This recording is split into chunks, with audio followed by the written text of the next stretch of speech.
जो भी स्त्रियां आ जा रही है उनको बोलो आओ बहन जी, बैठो बहन जी, और भीतर वासना हिलोरे मार रही है लेकिन जबान पर बहन जी बहन जी। फीलिंग आती है हमारे अंदर, सेक्सुअल फीलिंग आती है, अगर उनको बता दिया है कि ये हार्मोनल है। माँ बाप अपनी बच्चियों को लेके जा रहे हैं और कोई साधारण सी मेंस्ट्रुएशन की समस्या है तो डॉक्टर के कान में फुसफुसा रहे हैं। तो सर क्वेश्चन ये है कि भारतीय पुरुष इतने वासनाग्रस्त क्यों हैं? नमस्ते सर। जी बताएं। सर, अभी झारखंड में एक स्पेनिश महिला के साथ 4 लोगों ने गैंगरेप किया और उसके बाद जब ये बात फैली तो हमारे देश की काफ़ी बदनामी हुई। उसके बाद सोशल मीडिया पे तमाम विदेशी महिलाओं ने अपने अनुभव शेयर करना शुरू किए, जहाँ पे उन्होंने भारतीय पुरुषों की तरफ से कुछ इश्यूज सहे हैं। तो सर काफ़ी चीज़ें आई, जैसे कि छूना, बदतमीज़ी करना और घूरने को तो नाम ही इंडियन स्टेयर दे दिया गया है। तो सर क्वेश्चन ये है कि भारतीय पुरुष इतने वासनाग्रस्त क्यों हैं? देखिए, बात सिर्फ वासना की नहीं है।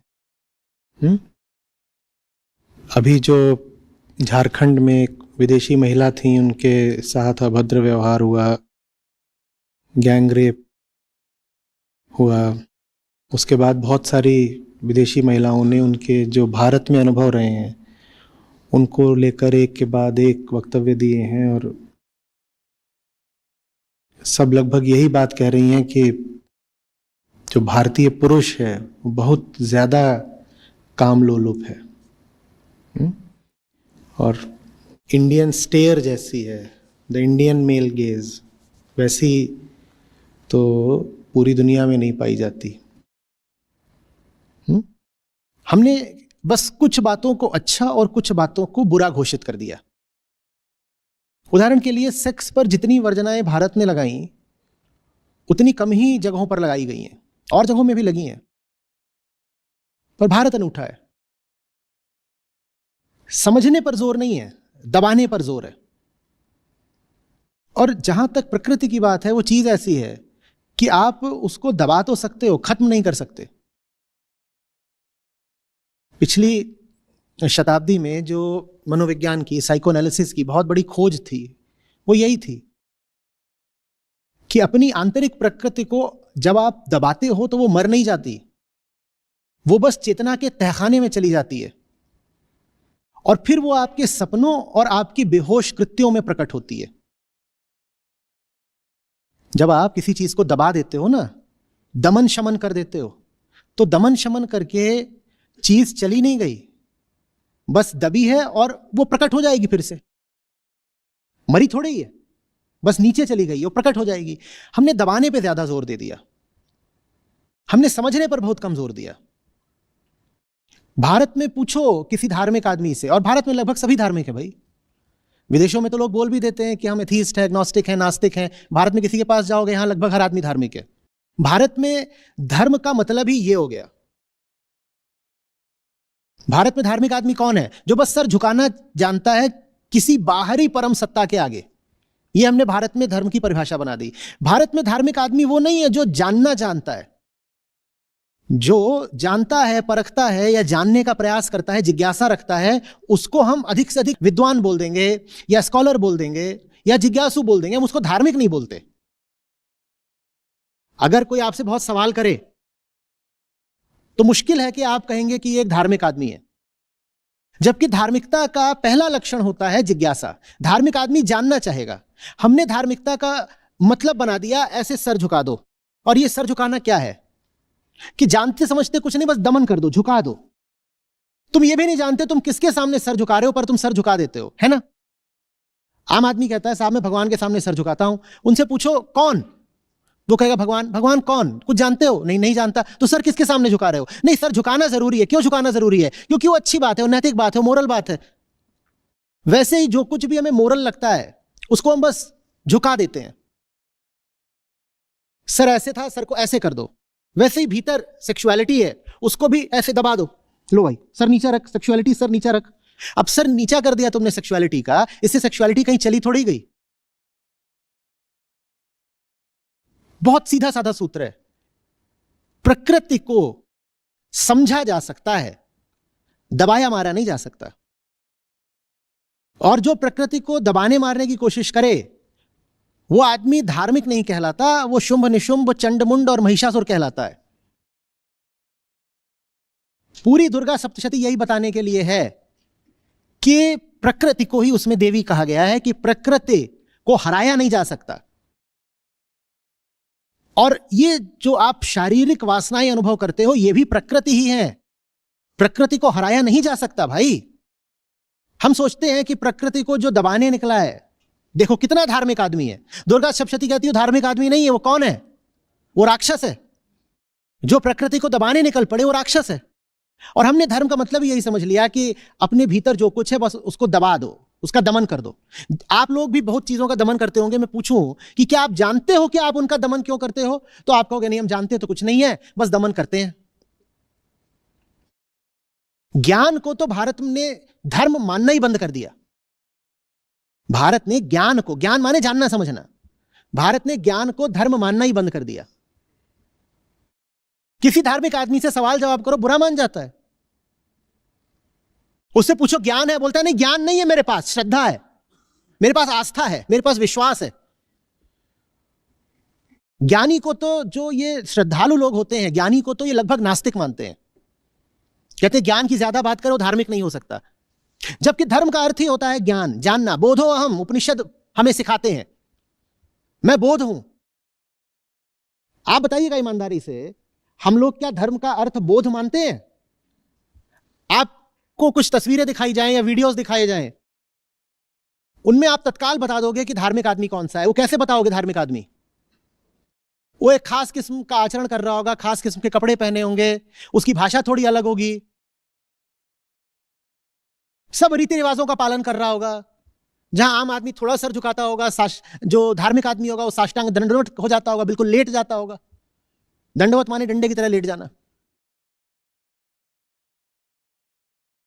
इसी को तो धार्मिक आदमी बोलते हो ना, इसी को तो बोलते हो। उसने एक खास रंग के कपड़े पहन रखे होंगे, आप पूछो तूने कपड़े क्यों पहने हैं, तो बोलेगा धिक्कार है, नास्तिक। सवाल करता है। हमने सवाल करने को ही धर्म से काट दिया, जबकि धर्म के केंद्र में ही जिज्ञासा है। जो सवाल नहीं कर सकता वो धार्मिक नहीं हो सकता। सेक्सुअलिटी, कौन से मां बाप बच्चे के साथ सवाल जवाब करते हैं जब वो 12-14 साल का हो रहा होता है? कौन से मां बाप उससे कहते हैं आओ बैठो बात करो इस मुद्दे पर? नहीं, बात नहीं करनी है, क्योंकि बातचीत तो ज्ञान का लक्षण होती है। नहीं, ज्ञान नहीं होना चाहिए। क्या होना चाहिए? दबा दो, ये गंदी बात है, छिच्छी, सामने नहीं आनी चाहिए। उसका होना बुरा नहीं है, उसका सामने आना बुरा है। ये हमारे घरों में शिक्षा चलती है। ये हमने धर्म का रूप बना दिया है कि कोई चीज है, उसका होना थोड़ी बुरा है, वो रहे बस, दिखे ना किसी को। तुम भीतर से कामी रहो, लालची रहो, डरे हुए रहो, जो भी रहो, मक्कार रहो भीतर से, बस जब तक वो चीज बाहर किसी को पता नहीं चल रही सब ठीक है। तो धार्मिकता का पर्याय बन गया है पाखंड। भीतर वासना कितनी भी रहे, बाहर किसी को पता नहीं चलनी चाहिए। जो भी स्त्रियां आ जा रही उनको बोलो आओ बहन जी, बैठो बहन जी, और भीतर वासना हिलोरे मार रही है लेकिन जबान पर बहन जी बहन जी। ये आदमी धार्मिक है। इस आदमी को हम आसानी से धार्मिक बोल देंगे। धार्मिकता का मतलब होता है, ज्ञान का मतलब होता है समझो प्रकृति को। जब जान जाओगे कि विपरीत लिंगी की तरफ आकर्षण क्यों होता है, तब उस आकर्षण को उसकी सही जगह मिल जाएगी। जब जान जाओगे कि हमारा बहुत बड़ा हिस्सा है जो आज भी जंगल का है, जो आज भी अपने पाशविक अतीत से बंधा हुआ है, तो वासना को फिर उसकी सही जगह मिल जाती है। आप जान जाते हो कि जैसे बंदर बंदरिया की ओर भागता है, हाथी हथनी की ओर भागता है, दुनिया की हर प्रजाति अपनी संख्या बढ़ाने को आतुर रहती है, उसी तरीके से ये शरीर है और इसकी पुरानी कंडीशनिंग है कि ये जो विपरीत लिंगी है उसकी ओर भाग रहा है, और कोई बात नहीं है। किस वजह से तुम आकर्षित हो रहे हो किसी की ओर? ठीक उसी वजह से जिस वजह से फूल खिलता है। फूल खिलकर क्या कर रहा है? फूल खिलकर भौरे की इंद्रियों को संदेश भेज रहा है, भौरे भौरे आ जाओ। इसीलिए तो फूल इतने चटक रंगों का होता है। आपने कभी सोचा नहीं? करो वो मुझे बहुत सुंदर लगती है, क्यों? ठीक उस वजह से जिस वजह से गेंदे का रंग पीला होता है। आप जानते हो गेंदा एक फूल नहीं होता है, गेंदा 100 फूल होता है, और 100 फूल एक साथ लग जाते हैं तो गेंदे का एक फूल आपको दिखाई देता है। ये प्रकृति की व्यवस्था है, क्योंकि गेंदे का एक फूल माने गेंदे की जो एक पत्ती होती है। वो इतना छोटा होगा कि उसमें जो भौरे और बाकी कीड़े हैं वो आकर्षित ही नहीं होंगे। जब वो आकर्षित नहीं होंगे तो पॉलिनेशन नहीं होगा। पॉलिनेशन नहीं होगा तो गेंदे की प्रजाति आगे नहीं बढ़ेगी। तो गेंदे ने व्यवस्था निकाली है कि 100 फूल एक साथ इकट्ठे हो जाते हैं। जब 100 फूल हो जाते हैं एक साथ तो ऐसा लगता है कि वो एक गेंदा अब आकर्षक हो गया है, वरना गेंदे का एक फूल हो जो एक पत्ती बस उतना ही होता है। ठीक जिस रंग से गुलाब लाल होता है और गेंदा पीला होता है, ठीक उसी वजह से स्त्री को पुरुष और पुरुष को स्त्री आकर्षक लगती है, और कोई बात नहीं है। लेकिन यह बात आपको ज्ञान ही बता सकता है। भारत ने धर्म से ज्ञान को बिल्कुल हटा दिया। ज्ञान मार्गी को तो हम धार्मिक ही नहीं मानते। ज्ञान मार्गी हमारी नजर में नास्तिक है। हमने क्या बोल दिया? हमने बोल दिया अरे ईश्वर को जाना थोड़ी जा सकता, जो कुछ भी ऊंचा है वो हमसे बाहर का है। ये नकली धर्म है जो सबसे ऊंचा है उसे तुमसे बाहर स्थापित कर देता है। ये धर्म का बिल्कुल विपरीत है। धार्मिकता का मर्म होता है कि जो सबसे ऊंचा है वो यहां है, वो मेरी अपनी अंदरूनी आंतरिक संभावना है उच्चतम। एक धर्म ये है। दूसरा धर्म कहता है कि जो कुछ भी ऊंचा है और अच्छा है तुमसे बाहर है, तुम्हारा काम तो बस ये है कि ऐसे हो जाओ, तुम बस ये करो। ये धर्म नहीं है, ये झूठ है। ये तो आपके जीवन को नर्क कर देगा। ये तो आपको बस झुकना सिखा रहा है, जानना नहीं। पहली बात तो झुक रहे हो, वो भी किसी ऐसे के सामने झुक रहे हो जिसको तुम जानते ही नहीं हो। फिर आप जमींदारों के आगे झुकते हो, फिर आप व्यर्थ में एक्टर्स के आगे और सेलिब्रिटीज के आगे झुकते हो। आप देख नहीं रहे हो, ये सब नकली धर्म ने सिखाया है आपको। आपने कभी इन बातों में संबंध जोड़ के नहीं देखा होगा कि आम हिंदुस्तानी इतनी आसानी से कहीं भी झुक क्यों जाता है। वो इसलिए झुक जाता है क्योंकि हमने धर्म का मतलब ही झुकना बना दिया। धर्म का अर्थ है जानना, झुकना नहीं। और इसीलिए जो भारतीय मन है उसमें इतनी वासना कूट कूट कर दबी हुई है, क्योंकि हम दबा तो देते हैं, जानते कभी कुछ नहीं। जैसे हम अपने सर को यूं दबा देते हैं ना, जितनी जी हुजूरी और चाटुकारिता, जितनी यसमैनशिप चलती है भारत में, उतनी कहीं देखी है दुनिया में? कोई जरा सा कुछ हो जाए, हे हे हे हे हे हे हे हे हे। बड़ी दुकान देखी, उसके आगे झुक जाते हैं। मोहल्ले का कोई अदना सा गुंडा हो, हम तो उसके आगे भी झुक जाते हैं। गुंडा है, झुक के चलो। प्रतिकार हमने कहां सीखा है? मुझे प्लासी की लड़ाई याद आती है बार बार। मुट्ठी भर अंग्रेज और नवाब की पूरी फौज, और हार कर आ गए। और आप जितनी बड़ी लड़ाइयां याद करोगे जो भारत ने हारी, उसमें संख्या बल भारत के ही साथ था। पर हमने प्रतिकार तो बिल्कुल हटा दिया। हमने तो यह सीख लिया बस। और ये जो है, ये भारत की बहुत सारी समस्याओं के मूल में है। हां, बिल्कुल नमन भी करना है, समर्पण भी करना है, पर यह तो बताओ कम से कम कि मैं किसको समर्पित कर रहा हूं। उसको नहीं जानता, स्वयं को तो जानूं। सत्य अज्ञेय हो सकता है निस्संदेह, पर क्या अहंकार भी अज्ञेय है? आप बोलो, क्या अहंकार भी अज्ञेय है? हां, यह बिल्कुल हो सकता है कि सर मैंने किसके सामने झुकाया यह ना पता चल सकता हो, क्योंकि सत्य अज्ञेय है। पर क्या अपना भी ना पता हो तो यह बात जायज है? किसको दे रहा हूं यह हो सकता है न जाना जा सकता हो, पर क्या दे रहा हूं और कौन दे रहा है क्या यह भी ना जानूं? बताओ आप। तो स्वयं को जानना ही अध्यात्म है, वही धर्म का मूल है। उसे आत्मज्ञान बोलते हैं। आत्मज्ञान है स्वयं को जानना। स्वयं माने आत्मा नहीं, अहंकार। इतना तो पता हो कि ये जो सर है जो झुका रहा हूं, ये चीज क्या है? मैं जानता तो हूं नहीं। आप किसी को कोई तोहफा दो, आपको खुद ना पता हो तोहफे में क्या है। ये आपने भला काम किया? और कई लोग करते हैं, होली दिवाली उनके पास कोई पैक्ड चीज आ जाती है, वो किसी दूसरे को दे देते हैं। ये आपने कोई अच्छा काम करा?